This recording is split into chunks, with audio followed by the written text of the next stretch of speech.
Meron pa isa dito, mga boss. Oh. Pakinggan nyo ho, mga bossing.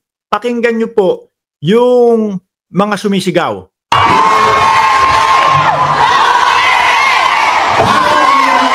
Narinig nyo na po ba yan sa ibang mga pinefake news nila?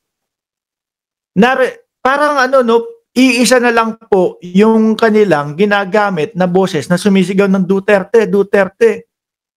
Oh, sa Dubai, sabi, naku, eto na sa Dubai, sandamakmak ang pumunta sa pagsigaw ng Duterte para pauwiin na si dating Pangulong Duterte. Ayan mga bossing, syempre, ikaw tayo, pag nakita mo, naku, naka-green na. Mukhang oo nga, Mukhang totoo nga. Kasi naka-green. Alam niyo naman mga boss, na kulay berde yung kanilang yung kanilang kulay, di ba? Kapag PBBM, yan? Pula. Di ba? Kapag Attorney Leni Robredo, kulay pink yan. Kapag DDS, green. Kaya siguro, tumingin sila sa internet, humanap nga tayo ng mga nakakulay berde. Ito na nga po yung nakita.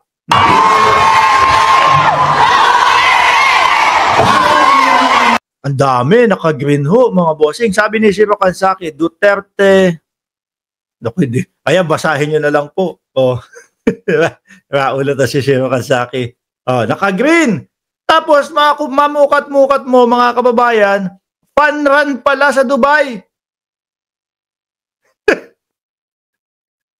Yung fun run po sa Dubai, mga kababayan, syempre, ganun yan Yung mga marathon, meron mga yan. Meron pong mga t-shirt na ibinibigay para maganda nga naman ang itsura pag nag-fun run na po. Green ang napiling kulay. Sa darating nga po na linggo, merong fun run dito. Kulay purple naman yung suot ng mga tatakbo. Nandun ako. Ganun. Kung ano yung kulay doon, siguro napili po ng fun run dito ay berde. Yan ginawa nila. Tapos, yung paulit-ulit nating naririnig, mga kababayan. Tama ito. Tama si dun sa tama at 220. Dan sa tamat. Yan ba? Ano po yan? Ramadan nga mga kababayan. Ako nga, ilang mga kliyente ko yung hindi makapag-workout. Bakit? Dahil kumbaga, bago sumibol ang araw hanggang sa paglubog ng araw, kumbaga, basta ang araw nasa taas, hindi sila makakakain yan. Tahimik po yan, mga bossing.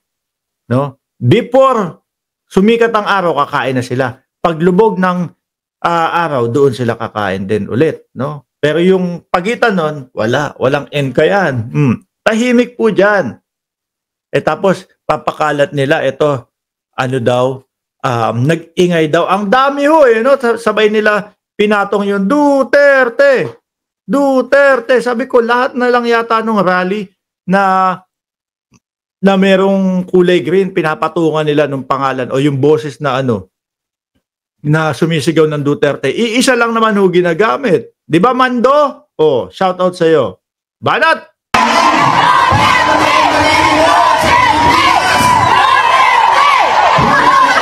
Ang dali lang. Ang dali lang gamitin ito.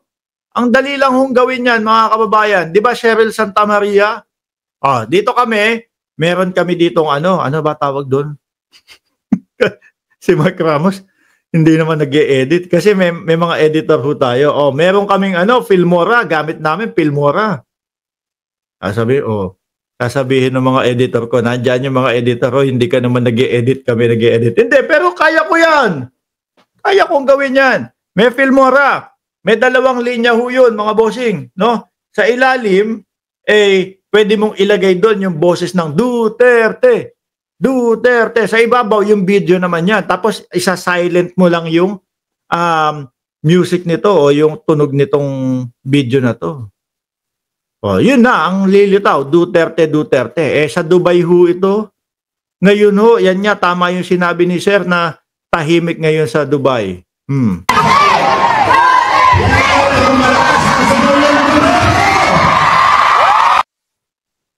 Mahirap po, mga kababayan, yung mga ganyan mga pa-fake news, walang maniniwala. Sablay eh. Sablay. No? Sobrang sablay ho. Biruin mo, sasabihin nila, o sa Dubai to. Eh yung mga Muslim po tahimik po sila, idadamay nila sa ingay-ingay nilang ganyan. Huwag nyo nang ipilit. Huwag nyo nang ipilit, mahirap na laban yan. Diba? Oy, wanted to. Ngayon, J. Timblique, wanted ka, baka mapagkamalakas ikaw si ano. Ano ba yung pangalan na nadawit? Si J. Buko ba yun? O ko J. Mango? O ko J. Biko? Oh, shout out sa iyo, boss. O, di ba? Wag ho nilang ipilit. Mahirap na laban yan. Kasi lalabas at lalabas po. Lalo na sa panahon po ng social media, lahat po makikita sa sa Google. O, lahat siya isang type lang. Dubai. Type mo, Dubai, fun run. Lalabas kulay green, ganyan. Tapos marirealize mo kapag kayo pagka ipinost mo na, kunyari DDS, ipopost po nila yan. No? Ipopost ko nga to, Duterte, ang isinisigaw. Tas nakaberde. Maniniwala yung mga kaibigan ko nito. Anak ng tinapa. Pag pinoso, mga bossing, mapapahiya sila doon sa mga kaibigan.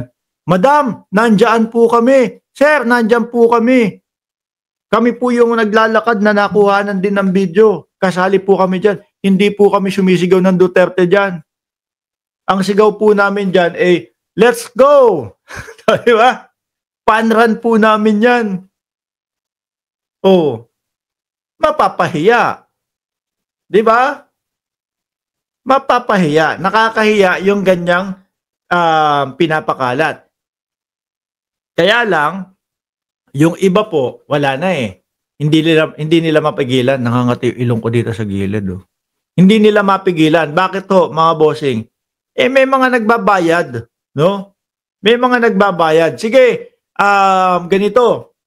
Kailangan sirain natin si Pangulong Bongbong Marcos. Oh, kailangan araw-araw may content kayo. Araw-araw may sineshare kayo. Pagka wala, magagalit kami.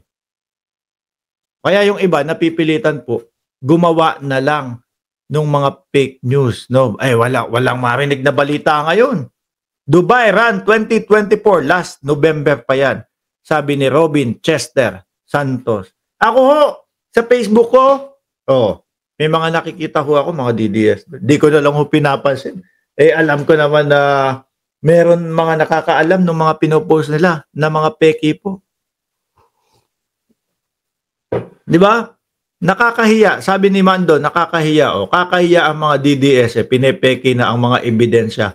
Pati rally. Lahat, pinepake news na ho. No? Yung pagkaano lang ho, yung pagkalabas, yung pagkakuha lang po kay dating Pangulong Duterte, mga kababayan, dako, sandamakmak ang lumabas na fake news nun. Sabi ni Billy Marasigan, okay lang, libre naman rally at sigaw, importante, Marcos nakaupo. Saan dyan? Nako, ito, sabi sa inyo, nandiyan si Banat Boy suportahan nyo po yung channel ni Boss Banat Boy. Araw-araw po ako nakikinig dyan. Iniimbitahan ho ako lagi, mga kababayan. Araw-araw ako iniimbitahan. Boss Mark, mag-guest ka na sa akin. Mga kababayan, paano naman akong mag-guest sa kanya? Kung siya yung favorite vlogger ko. Di ba? Paborito ko po yung vlogger. Siyempre, mas gustuhin ko na ano na lang, na nakikinig sa kanya. Di ba? Kapag ka ako yung nandoon, mabuboring ako kasi ako yung papakinggan ko yung ako. Di ba? Suportahan nyo po yan. I-subscribe nyo, i-like nyo yung mga video niya. Kung gusto nyo ng bardagulan, yan, dyan sa channel na yan. Eto pa, not sure lang kung 100% na talagang totoo to. Pero nakita ko, so i-content na din natin at reaction na natin. Pero mo, si Banat Boy nandoon, Tapos sasabihin nila, Duterte, sinisigaw na.